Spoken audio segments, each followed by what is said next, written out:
by first focusing very narrowly on what you're trying to achieve, and then by using this very specific process, I like to say we try to maximize the speed of creation while minimizing the chances of rework.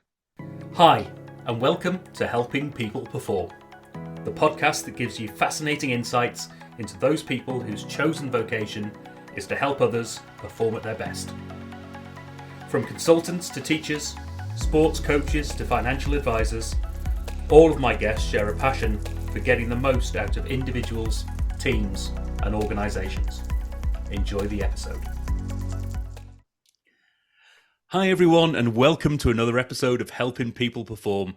I'm joined by another amazing guest this week. Delighted to have in the studio with me today, all the way from LA. We have founder and chief learning officer at Better Everyday Studios. Welcome to the show today, Matt Gjertsen.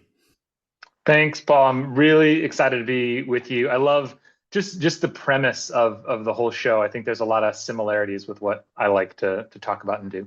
Yeah, I mean, from the connections we've had up to now, I think what I've seen of your work, it's very much about helping people perform at their best, with some extremely interesting backstory as well, and history that I'm sure we're going to dive into. So maybe we can start with that. Tell us a bit about yourself in terms of what got you to where you are today.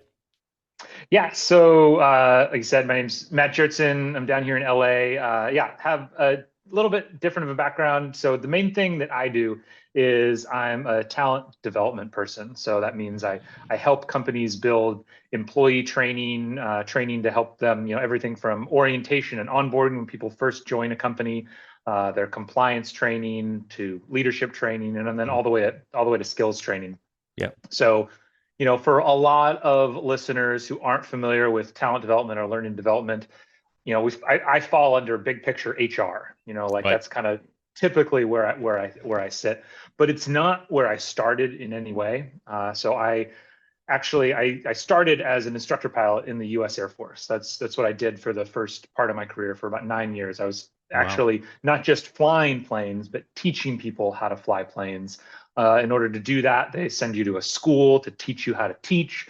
So I spent a lot of time doing that kind of stuff. Yeah. I had joined the Air Force because I was a space nut. I wanted to be an astronaut. So I became a pilot to be an astronaut. So I've always been really into space. And so when it came time to leave the Air Force, I really wanted to work at SpaceX. And I had no idea how I was going to get in there. I literally, I left active duty without any job prospects. I like to say I jumped out of the plane and hoped I would find a parachute on the way down. So I was frantically, LinkedIn, networking, all that kind of stuff, and managed to connect with the launch site director at Vandenberg, the SpaceX's launch director at their Vandenberg launch site in California. Amazing. And he just said, "Well, hey, we need help with training. Have you ever done training?" And I was like, "Well, hey, I mean, I was an instructor pilot. Sure, I've trained people. I'm sure I can figure that out." No idea that. Like many people, no idea that learning and development exists. None of that. So I managed to become a contractor at their launch site for about a year, and that got me into. I must have done a good job because I was able to get the job to lead the whole training and development team for SpaceX, and so that's what brought me down here to LA. So that's where I learned about learning and development and this whole idea of helping people. And I just fell in love with it. Right. I did it at SpaceX for 4.5 years. Then I went to another startup as well. And it was interesting because when I first came to LA, kind of from the time I left active duty to a little bit after I moved down here to LA, it was super stressful. Like my wife and I, we did the big three all at the same time. I changed jobs, we moved, and had our first kid all at the same time. Right. So it was super stressful. So I had to do a lot of kind of self-development work during that time. And I went to a Tony Robbins seminar and walked on fire and did all that stuff. Yeah. And so, like you, obviously, I'm just like crazy passionate about this idea of helping people achieve their best. Like what could we all really do with ourselves? I think most people don't come near tapping into their potential. And that's because we don't know how to tap our own potential. We don't know how to help others tap tap their potential. And so really where I'm at now, kind of what I'm trying to do with Better Everyday Studios is find more ways to connect those two ideas of, I think we have so much passion and energy in the personal development world. Mm. And honestly, in the corporate L&D world, not a lot of passion and Right. energy. Yeah. It's the compliance click through thing. It's Yeah. the 1 hour how to be a better leader. Um, it's just not the same. And I think a big part of that is a focus on results, a focus on behavior, getting Mm. really specific. And so that's what I do now with Better Everyday Studios is I help companies build better training, build better training programs. Right. By making them more specific, making them a lot simpler, making them repetitive. So nobody's going to change their behavior through a 15-minute e-learning. Like, let's just be clear, Yeah. it's not gonna happen. But if you make that e-learning really simple, so you're focusing on one idea, and then you pair that e-learning with some live training that repeats that same behavior again and again, maybe there's a chance. So that's what we do. Brilliant stuff. I mean, there's so much to dive into just from that piece, really. And I've scribbled down a few notes here, and I think firstly, go back to it all. And you said that you always wanted to be an astronaut. That's often something that small kids will talk about, and I don't want to sort of disrespect this, but a lot of people maybe grow out of that a little bit. But so Totally. obviously that stayed with you. So what was it about that stuck with you all those years? I honestly don't know. I gotta believe it's in my genetics or something. In fact, there's this great YouTube video called Wanderers that I highly recommend everyone look up. You'll know what it is because it's a voiceover with Carl Sagan.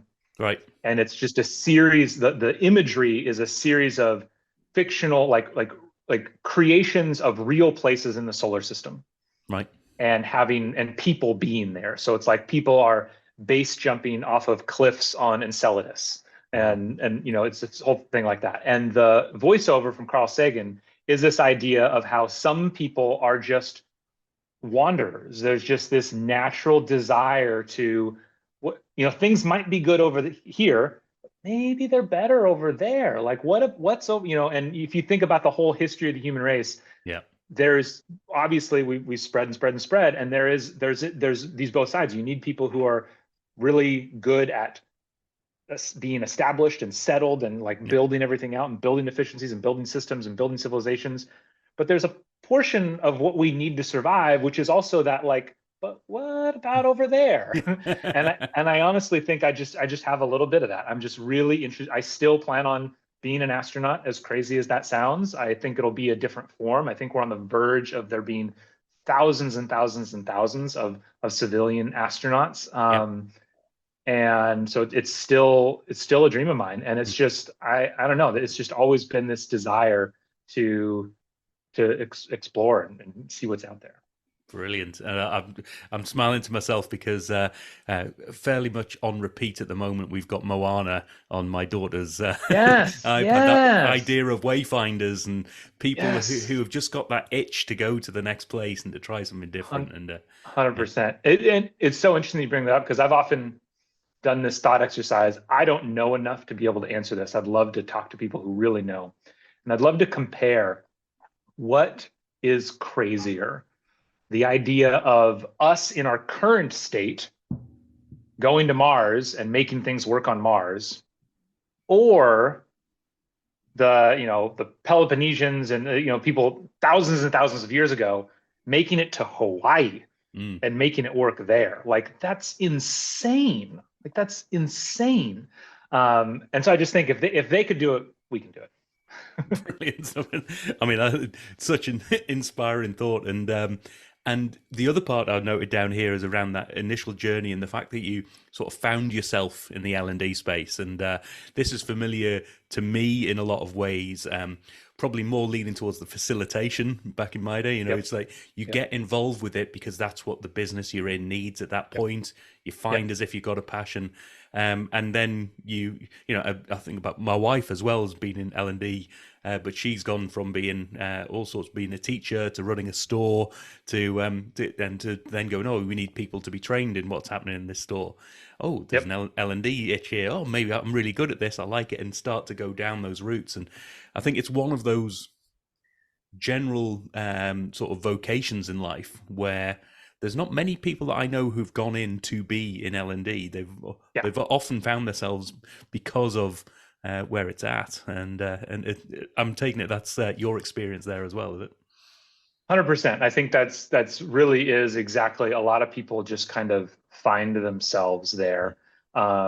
It's interesting. I think, being somebody who now does B2B sales of L&D services, it's puts me in a really weird spot, I feel like, because most people, not even in the world, but most people in business don't know that L&D exists. That's entirely our fault. We've Yeah. done a poor job of, delivering real results to the business, acting like we were really part of the business and helping achieve, strategic objectives. But it certainly is something that I just kind of stumbled into, Yeah. and I'm very, very glad that I did. Yeah. And the final bit I just wanted to touch on, I mean, the part that I'm sure piques a lot of interest for people is that SpaceX experience. It's one of those things. I spent some time working at McLaren and had the ability to work in that Very real cool. high Yeah. performance environment. Yeah. And actually, our mission control, which is a lot of the stories, a lot of the experience that I've had, ties into that. It's very much how I tell people about it. It's a bit like you're looking at NASA and you're looking at mission control there. You've got the big screens in front of you in that sort of decision-making, high-performance environment. Was that the reality for SpaceX? Was the environment, that high-performing and high pressure for you? Absolutely. That probably had a lot to do with why I was going to Tony Robbins seminars and things. It was Right. a lot of imposter syndrome and Yep. really feeling like I needed to up my game. I can't imagine, I literally cannot imagine for somebody like me, a more inspirational place to work, because Right. even though I'm, sitting in my office in my kind of cubicle area, that the whole office area, these 3 floors of engineers and HR people and supply chain and all those folks, you're attached to the factory where they build everything. Yeah. And so I'm sitting there sending out an email, doing whatever. And then I get to just like go out and eat my lunch watching people build Merlin engines and plug them into Falcon rockets. And oh, hey, there's the next Falcon Heavy that's going up. And oh my gosh, on the ceiling, do you know what that is? That's the very first Dragon capsule to go into space and come back. Mm. It couldn't have been more inspiring. And then just from a, no nonsense performance perspective, I think there's a lot of different, SpaceX isn't for everybody, for sure. It's not a culture that's conducive to it. That's not conducive to everybody. I don't think it's where everyone is going to perform at their highest. Right. But it certainly is. It's like, look, results are what matters. And Elon, he's said this to the people in South Texas right now. He really does have this idea of like, let's say we knew right now that an asteroid was coming to destroy the Earth in 3 years. Work that hard. Right. Right. Like that's because I think he is 100% sober-minded in this idea of just how big the challenge is. When, people might think, there's a lot of different opinions of Elon and of SpaceX, and just like, is it all for show? Like it's not. Like I used to do onboarding for the company, for the whole company. And the mission statement of make life multiplanetary is real. Wow. Like it's really, truly what every person there is trying to do. And they do realize how crazy that is. Right. That's why, like when I was there, I always used to kind of joke that I thought the best SpaceX employees were the ones who were thinking about quitting. Right. Because it meant they truly understand just how much work, just how crazy this is, just how much work there is to do. And they know they're good enough to have other options. Right. Right. And so that's what I always used to say when I was there. Brilliant stuff. I mean, I've talked a lot to various people about the importance of the environment for performance. The Yeah. things that, and it doesn't have to be, I mean, it's great if you've got a space rocket or a Formula One car, or the medals that your business has won, or the history that's there, but it doesn't have to be necessarily that. Anything that connects you to the purpose of that organization, Yes. and the history and the DNA as to what's Yeah. made it so great up to that point. And and what can you do, inspire you to go, this is amazing that's been achieved so far. My mission is to take it that one step further and to Yep. stand on those shoulders of giants. It's Exactly. loads of great stuff that can be had in any organization. I think it's brilliant stuff. So Totally agree. maybe let's dig a little bit more into what you do now. So I'll often ask people, who do you help and how do you help them? You've talked a little bit about Better Everyday Studios. So who are your audience? Who do you generally work with, and what are you doing to help them perform at their best? Yeah, so we work with a wide range of companies. Given my background, I tend to focus on aerospace and defense companies, but we work with many other clients as well. Yeah. These are all probably what I would say are medium-sized companies, so they're ranging anywhere from, 500 employees to 5,000 employees, something like that. Yeah. So they have some talent development practices, but maybe not a ton. They don't have a ton of resources devoted to it. And I think ultimately we help them in a couple of different ways, but the majority of it is really helping people focus on outcomes in their learning and then building the learning that is suited towards those outcomes. Because there's a lot of kind of backwards things that happen in L&D a lot for various reasons. And a lot of those reasons are understandable. But very often it's like, we get stuck on a trend of, say micro learning. We want to make 10-minute courses. Oh, great. And then we try to make the 10-minute course fit into like whatever Right. outcome that we're trying to achieve. Or we don't even know what the outcome is. Like we never ask that. And so I always start by, I help companies go through the whole thing. So we start with identifying the need. So we're talking to the subject matter expert, we're talking to the stakeholder, and I always start with the question of what behavior are you trying to change? That's what I really try to focus on, because I think we've all been done a huge disservice by school. Yep. In that since we all went through school, when we think training, when we think learning, when we think any of that stuff, we think of school, and school is all about knowledge, right? It's just like big knowledge dump. You're just shoving books in your head. And we just don't care about that in corporate L&D. We care about behaviors. We care about outcomes. And so starting by helping people focus on those outcomes, what's the behavior you're trying to change? And then we have really just in the last half of 2023, we really focused on a streamlined approach to developing content that's very specific to help figure out the outline. Like, what's the stuff that needs to be in here? Writing the script, creating a storyboard, building the actual product, and because that's another challenge that a lot of content creation has, is that it just takes too long. And by the time you get it out there, it's no longer relevant. And so by first focusing very narrowly on what you're trying to achieve, and then by using this very specific process, I like to say we try to maximize the speed of creation while minimizing the chances of rework. And so that's kind of like wonderful. The middle ground that we're trying to hit. So we make the content and then we give it to them. And then when I started Better Everyday Studios, one of the things that I did is I asked myself, so when I was on the receiving end of this stuff, when I was internal to a company, what are all the things that I hated about content vendors, and how do I not do that? And so a big one of that is there's no licensing, there's no per seat costs, there's no monthly subscription. We help you make the content, and then it's yours, even to the source files, so that you can take this on and make little tweaks, edits, whatever it is. So I think those are some of our differentiating factors, is that because of my background, I have the skill set to really do that detailed analysis of what are the real needs here. With me and my team, we have this super streamlined process to make stuff pretty quickly. And then finally, just the fact that it is 100% yours at the end of this process to do what you want with it. Yeah, and I mean, I'm feeling some of those pains that I've seen myself and seen a lot of organisations I work with. The two ones that really strike home there. One, the speed of delivery.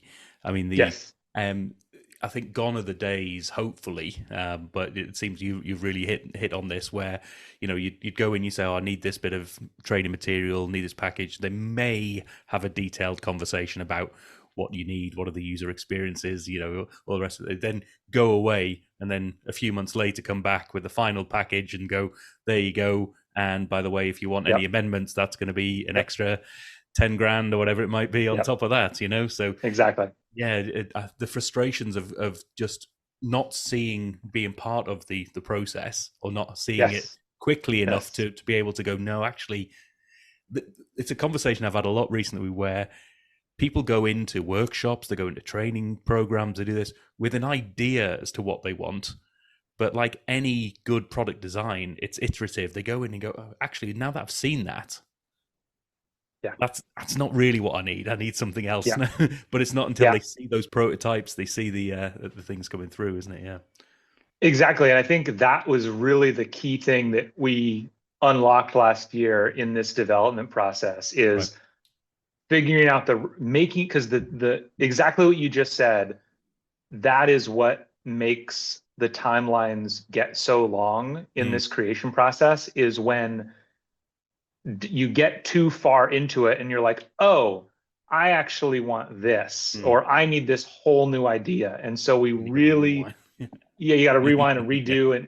And so we really try to push lots of conversations early and often so that we can make sure that because when you're in the outline phase, you can add all the ideas you want. If you Yeah. have a good idea, if you like, that's easy to add it in there. When we get to the scripting phase, okay, so like you sure you want that new idea now? Like I can add it in. It's not hugely painful, but it might mean a lot of rework, and I got to change this script here and change this script there. By the time we get to the storyline, from the goal of this process is when we're at the storyline, no more. Right. Like there are no more new ideas at that point. We have squeezed all that juice out. But though everybody, you might worry about that. But what if I have a great new idea? That's okay, because this whole process is still doing it this way makes it short. Yeah. So we'll do that in V2. Right. Right. Hold on to that good idea. Let's try what we have now. Yeah. First. Let's launch it. Let's see how it goes. That's what on the back of my shirt, it says, just launch it. Right. That's my whole thing. Brilliant. And so we'll do that in V2. Yeah. For that good idea. Yeah, and just launching it, that's a great little slogan, one, to connect with your whole background and your view. But what a great lesson, because people then get the value. And and you can see immediately if they're not getting that value, if they're not getting the full value, I think there's nothing worse than going, oh, we're not getting the full value, therefore we don't want to put it out there. Well, I'm getting some value. So is some value better than no value, and we'll work on that and we'll iterate, So yeah, speed of delivery is a real game changer. Real thing, and it is the number one lesson I took away from SpaceX is the importance of iteration. Like you got to do it. I mean, even so you think about SpaceX. So SpaceX, here's a company that has a decade plus of launching. Falcon 9 is the most successful rocket in the history of rockets. Now they're going to go. So Falcon, for people who don't know, Falcon 9 is this medium lift launch vehicle. It's what is it? I'm trying to remember off the top of my head. It's like 3 meters wide. I think it's 3 meters wide. Yeah. And they've been launching it for years. Super successful. They're going to change. They're shifting to building this new rocket, which is 9 meters wide. Like it's huge. It's way bigger. Yeah. Whole new thing. So they have all this history.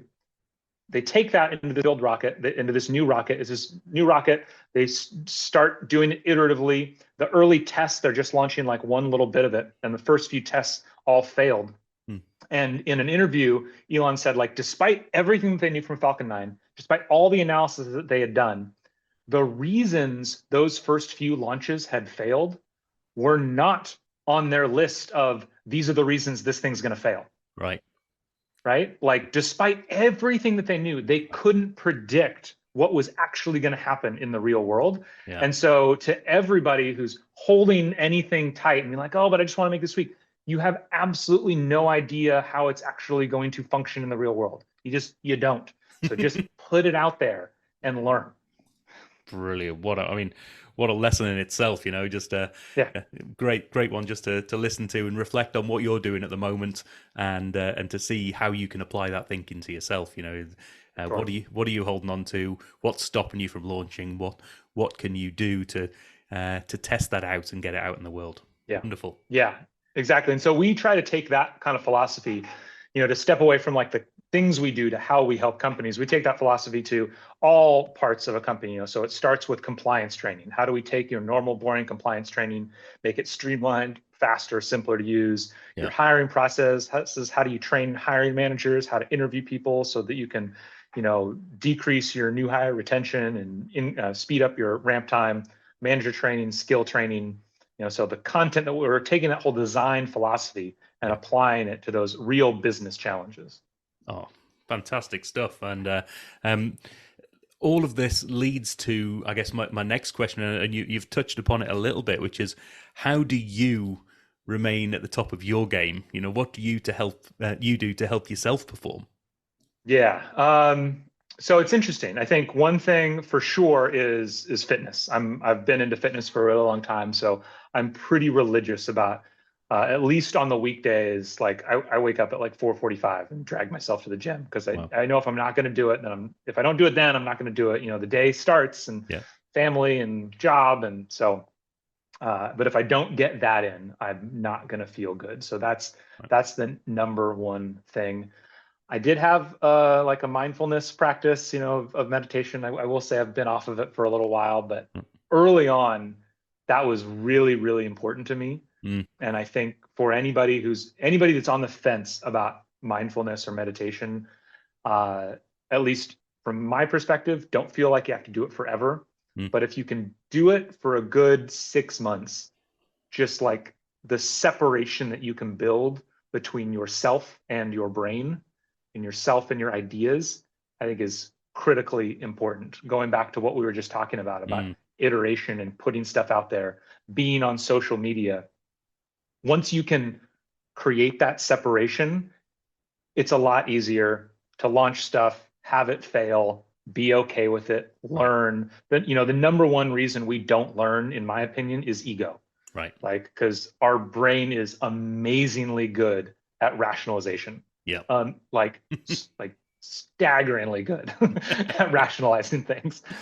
And so you need to build up that practice of separating yourself and your ideas, so that you can remove that ego and just take things as they are. Like, yep, that didn't work. Oh, I thought that was a good idea. That was a bad idea. Yeah. I think, and that helps me stay on my game too. I was just talking to somebody who she is a true neuroscientist, like a true researcher in this field, and probably one of the leading experts on the science of learning.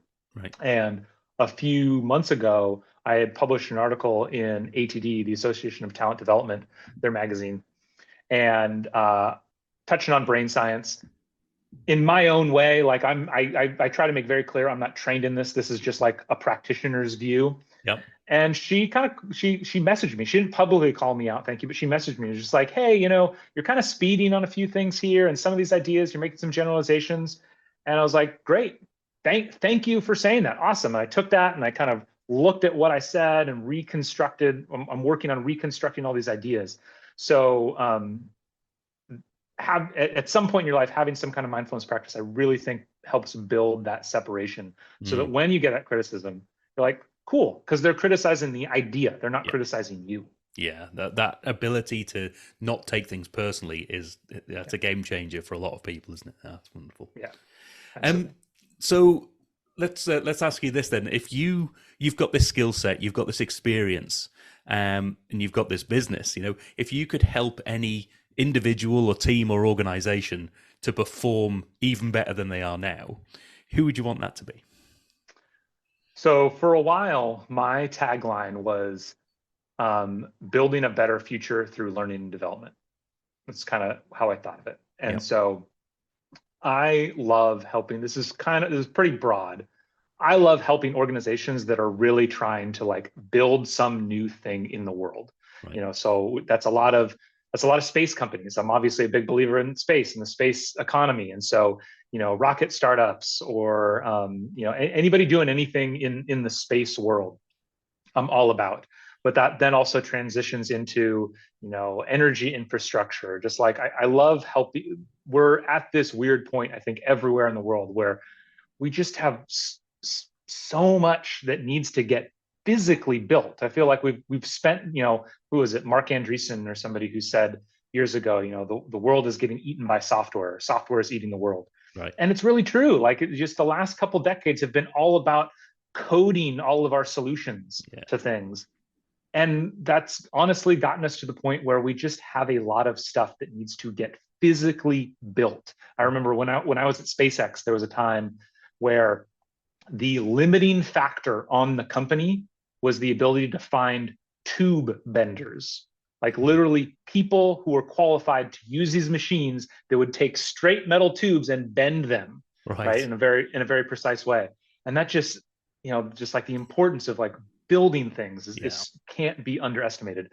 So I know that's very broad, but anybody who's out there like trying to like really build something for the future.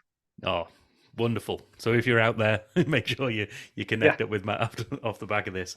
And let's flip that on its head a little bit then and say, if you were able to sit down, have a coffee, have a meal, and learn from any individual or maybe a group of people, something that would help you perform at your best, who would you want that to be? So I think there's a couple of people that come to mind. One is a author, Lisa Feldman Barrett. She wrote a book called How Emotions Are Made.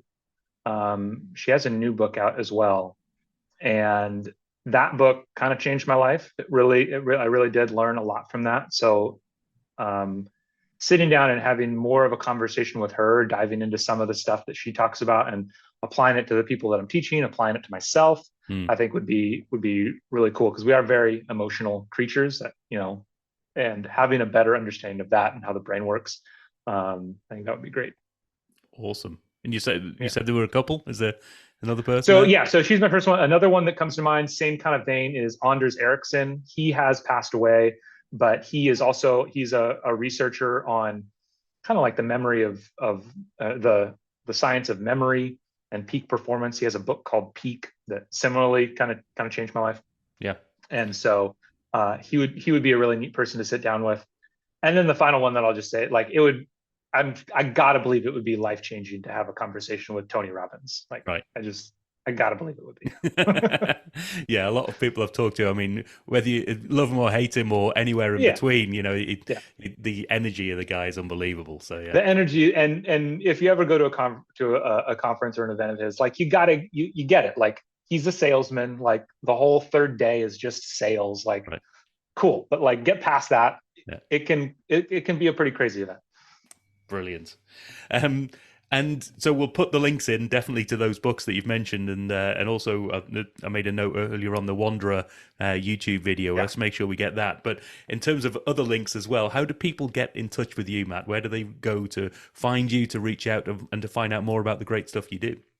Absolutely. So I'm super active on LinkedIn, so you can always find me there. I'm very active on LinkedIn, on there every day. Yeah. Our website is bettereverydaystudios.com. Yep. And then also middle of last year, started up a podcast of my own called Making Better, where we talk to a lot of talent development professionals, but the goal is really to focus on kind of a broader audience. I think this, everybody in our lives, at some point, we're teaching somebody something. Yes. And especially in our professional lives, if you're a manager, if you're a team leader, if you're a subject matter expert, your ability to distill down the information that you have in your head and put it into other people's heads and make them action on it.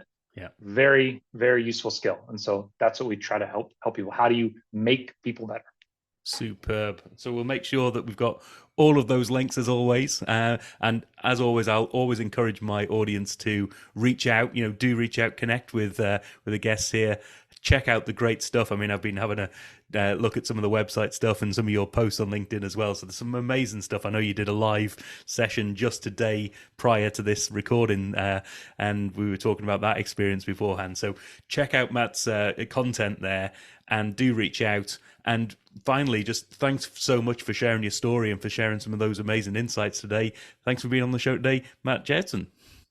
Absolutely, Paul. It has been fantastic. Thank you so much. Cheers now. Thanks for listening to today's episode. If you liked what you heard, then please give the podcast a rate, review, and share. I'm Paul Teasdale, and from sausage making to banking, oil and gas to Formula One, I help people perform. If you'd like to find out more and have a conversation, contact me via helpingpeopleperform.com.